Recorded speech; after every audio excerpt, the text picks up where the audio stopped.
Están en una mesa de diálogo de por medio de un organismo internacional para tratar de buscar un consenso entre el gobierno y los trabajadores con la mediación de este organismo internacional sobre las reformas laborales que sí generaron problema en el transcurso de este año. ¿Hay apertura realmente al diálogo? ¿Hay apertura a un eventual consenso o no?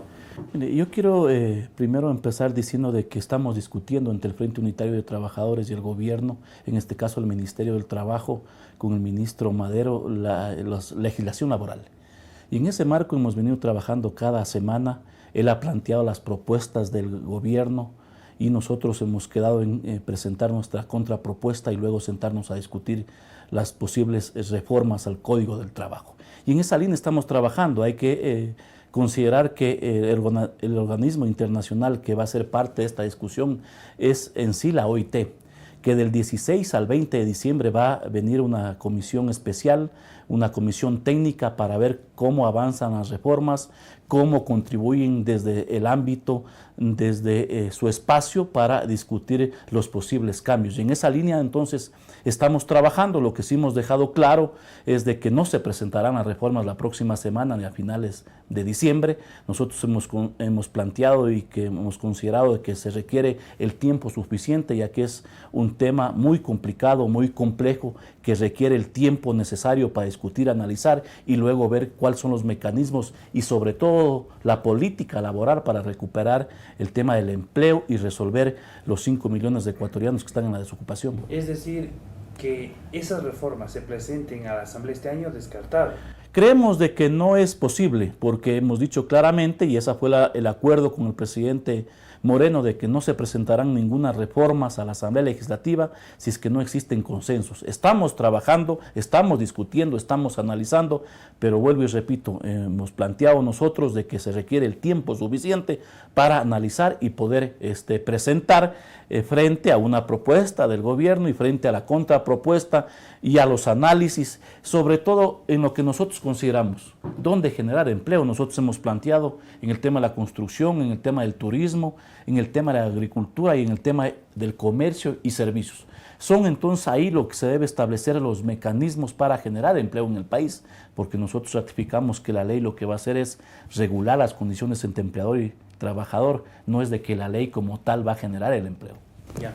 ¿Cuáles son los puntos fundamentales que para el sector sindical deben contemplarse en esas reformas? 3 o 4 puntuales. Uno es el empleo con derechos. Y cuando hablo el empleo con derechos tiene que ver primero garantizando la estabilidad, libertad sindical, contratación colectiva, salarios dignos, un primer elemento. Segundo es el tema de la jubilación patronal. Si bien es cierto, nosotros hemos planteado de que puede ser viable la forma que se plantea o el mecanismo, no estamos de acuerdo con el porcentaje. El 2% que hoy se plantea como una propuesta, creemos nosotros de que no es lo adecuado, no es lo correcto, eso sería una regresión de derechos. El tercer elemento tiene que ver con el nuevo tipo de contratos y que para nosotros hemos considerado de que se debe analizar, pero siempre y cuando no se vulneren derechos. Empleo con derechos por iguales para todos los trabajadores, porque no es correcto decir de que es solo para los nuevos. No, aquí no queremos trabajadores con derechos y trabajadores sin derechos o con derechos a medias, sino que tiene que haber una política de empleo, una política laboral con derechos todos por igual. Y en esa línea entonces estamos trabajando. Yo creo que un tema fundamental que todos coincidimos, que todos estamos de acuerdo, es cómo ver los mecanismos y la política para generar empleo en el país. Ya. Eso todo el mundo está de acuerdo, pero la forma es el cómo. Pero, por ejemplo, en el tema de la flexibilización laboral, ¿qué se va a contemplar o cuál es la contrapropuesta del FUT?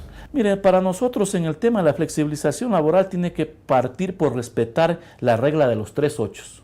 Y cuando hablo de la regla de los 3/8 tiene que ver con las 8 horas de trabajo, 8 horas de descanso y 8 horas de estudio. Significa entonces que el trabajo tiene que ser de lunes a viernes. Si se requiere trabajar los fines de semana, no nos oponemos, estamos de acuerdo siempre y cuando se respete la ley y se cumpla con un derecho que tienen los trabajadores. Pero es fundamental considerar al trabajo como parte de los derechos humanos, entonces parte por entender el trabajo de lunes a viernes hasta para que el sábado y domingo el ser humano, el trabajador, pase con su familia, que es fundamental. ¿Cuál es el nudo crítico de las reformas? El choque de fuerza entre el gobierno y ustedes, las centrales.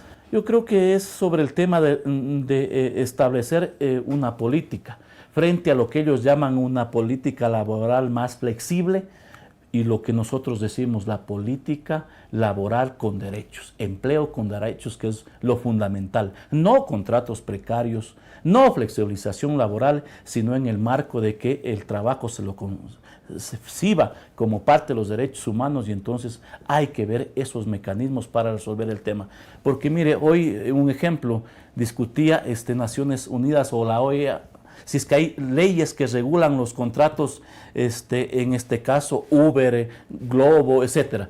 No hay una norma y ahí estos mecanismos son donde se generalizan la peor flexibilización laboral al ser humano. Entonces hay que ir mejorando estas situaciones sin dejar nosotros, lo que hemos dejado claro es de trabajar por un nuevo código orgánico del trabajo. Un código integral, no solo reformas, no solo parches, y creo que en esa línea estamos también trabajando. ¿Qué pasa si es que las reformas son enviadas sin el acuerdo o sin un mínimo entendimiento con ustedes? Mire, creo que eso sería un grave error del gobierno, porque claramente hemos dejado sentado en el diálogo, está plasmado en un documento, y uno de los puntos es de que no se presentará ninguna reforma si es que no existen por lo menos mínimos acuerdos, o presentar las reformas que tengan consensos. Y entonces, si es que el gobierno hace de presentar reformas sin estar consensuadas, sería un grave error. Eso sería no haber aprendido la lección de lo que pasó en los días anteriores en nuestro país. Y todavía no hay consenso.